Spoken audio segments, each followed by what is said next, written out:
Hello, I'm Christine, and the Maze Runner: The Scorch Trials movie is out!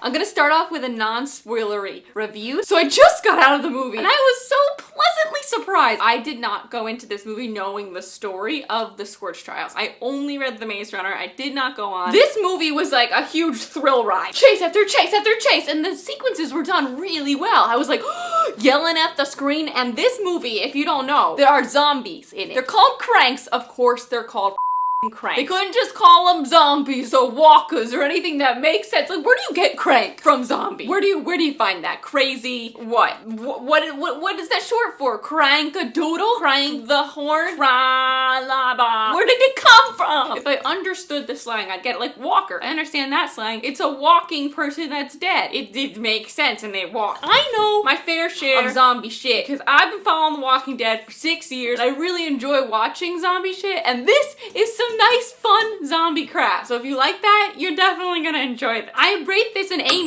on my scale of movie adaptations. I think this was done really well. I think it was shot really nice. There were some really beautiful shots. I loved the score. The score had me like, I still had little problems, and so when I do make fun of the movie a little bit, like when I poke a little bit of fun at it further on in this video, know that I think they did a great job. I think it was done really well. I had a lot of fun. I enjoyed this a lot. The last movie I watched, I fell asleep in, and you know, it was late. Okay, it was late. But this movie, I could not fall asleep in if I tried, I don't think. It was just like, oh, thing after thing after thing. That is my non-spoiler review. I definitely think this is worth seeing. I think it's worth your $15 ticket to the movies. If it's $15, it's only $15 in LA. It's ridiculous here. I think you should go see it. I definitely had fun with it. Okay, I'm gonna talk about specifics now, and if you don't want to hear any specifics, you should go. You should go. Bye-bye, go see the movie, okay?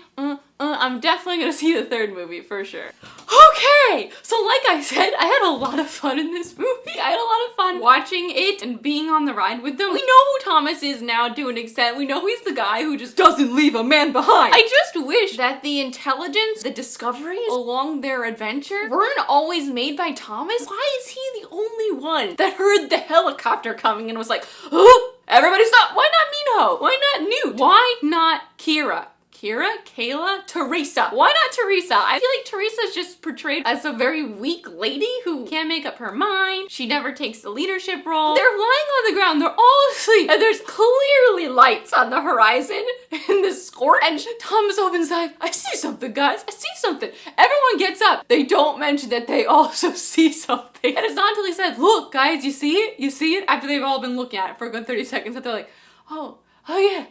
Minho gets struck by lightning. Poor Minho. They drag him into that room. They're just staring at him. They're all just looking at him, and I'm like, somebody give this kid mouth to mouth already. Nobody leans down to give him mouth to mouth. I don't know if this is because they don't know mouth to mouth exists, because their memory's been wiped. They didn't even pound on his chest, and he just comes back to life because they're yelling at him. Like, oh, what happened? Got struck by lightning? NBD, I'm fine. And then at the end, when he's struck by that electrical current thing, I thought he had developed some sort of immunity to electricity because of the lightning. Like, I thought that was gonna come into play, but no. He's the one that's dragged away in the helicopter. Like I said, I really enjoy watching the zombie movies. I feel like I'm learning for if this ever happened for my own life. As soon as that kid got nailed in the chest, and I knew this kid was gonna die because I didn't recognize him from the last movie. Like, was he in The Maze Runner? Winston? As soon as they get the nails across his chest, everybody okay? No. That kid has to die. He's gonna turn into a zombie. Why can't you guys pick up on this? When they turned on the lights in that mall, I was like, idiot. These idiots just turned on 50 million lights. You know the zombies are attracted to lights. Common sense, people. Have you ever seen a zombie movie? I know they haven't seen zombie movies, guys. I'm aware. But just like, I can't. Then Winston's getting sick, and they're like, what's happening to him? He throws up a blob of black gushy crap. But still, everyone's reaction is, what is happening to him? I don't know, did you see all those things that were chasing you full of black shit? People. All the sequences were fantastic. I think the chase sequences were done so well. They were shot so well. I love that wide shot of them all in the sand, and the sun's kind of setting. They're silhouetting, and they hear the gunshot, and they stop, and then they keep walking again. Thomas does this thing in any chase sequence. They're being chased, and he just stops and questions their next move before they keep going, and it's so frustrating. It's like, why aren't you running, you idiot. When they come into Brenda's warehouse. As soon as they walked into there and the zombies were on the chains, I was like, oh, they got some guard dogs. 30 seconds later, Brenda walks in. See, you met our guard dogs. Yeah, I watch a lot of Walking Dead. In that warehouse, they get separated. He's with Brenda. Of course, he can't leave Brenda behind. He met her 5 minutes ago. They bonded. I must risk my life for her because I am Thomas. He's running down some staircase with Brenda and she's like, come on. And she jumps on a beam and starts running down a beam. Meanwhile, they're being chased by 50 wicked people. Thomas just looks at the beam for a second. Wait. And he waits like a good 5 seconds before he jumps onto it. Why is this happening? Then the whole building blows up and Thomas stops going. Why did he stop walking on the beams? They stopped walking and turned around. Let's just watch the building collapse for a few seconds first.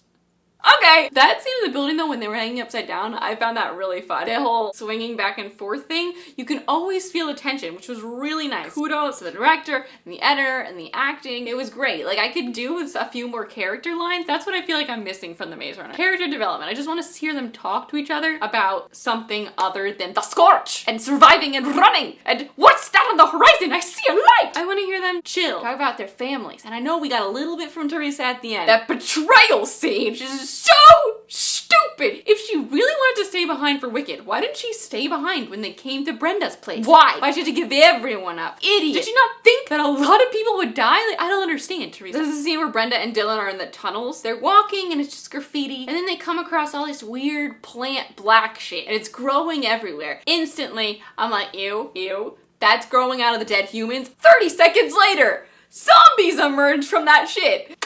That's what I told you. I told you. Tell them to go the other way, but no, let's investigate more. What are these pretty plants decorating the sewers? That part when Brenda fell on the glass, I was like, scoot off the glass. Get to the beam that separates the glass. And I'm like, don't touch it, don't touch it, don't touch it. Touched it. Cracks. Great. I guess maybe the death cure, they'll find a cure for Brenda. When they went to that weird party place that Marcus's, he was like, you have to drink this to be admitted. Don't drink the drink! They just chug a huge amount of that stupid drug. Why did they pretend to drink it? Why didn't they just like, why didn't they drink like a little tiny sip? He didn't say how much, you guys. Stupid. There's just a lot of stupid moves, and I understand the stupid moves were needed to move the plot forward. Stupid Teresa on her stupid mountain with her stupid blanket. The thing I really liked about the Scorch trials is that we got all the answers that we wanted from the Maze Runner. Having a few of those answers in the Maze Runner would have made the difference. I think Brenda was great too. I didn't comment on her, but I think that actress was fantastic, and that was the only character that I really felt a personality off of. Her and Jorge. You don't really feel that from Minho and Newt and stuff. They just kind of feel like generic loyal kids, but we don't see their individual personalities. I love the whole opening act. We finally got all the answers we wanted. We finally really understood the doctor trying to find a cure, and the cure is in the blood, and it's an enzyme, and you just continuously need it to keep the virus at bay. I think this movie was many steps up from the Maze Runner. I'd love to hear your thoughts. Please share. Thanks for watching. All my links are in the doobly-doo. I'll talk to you next time.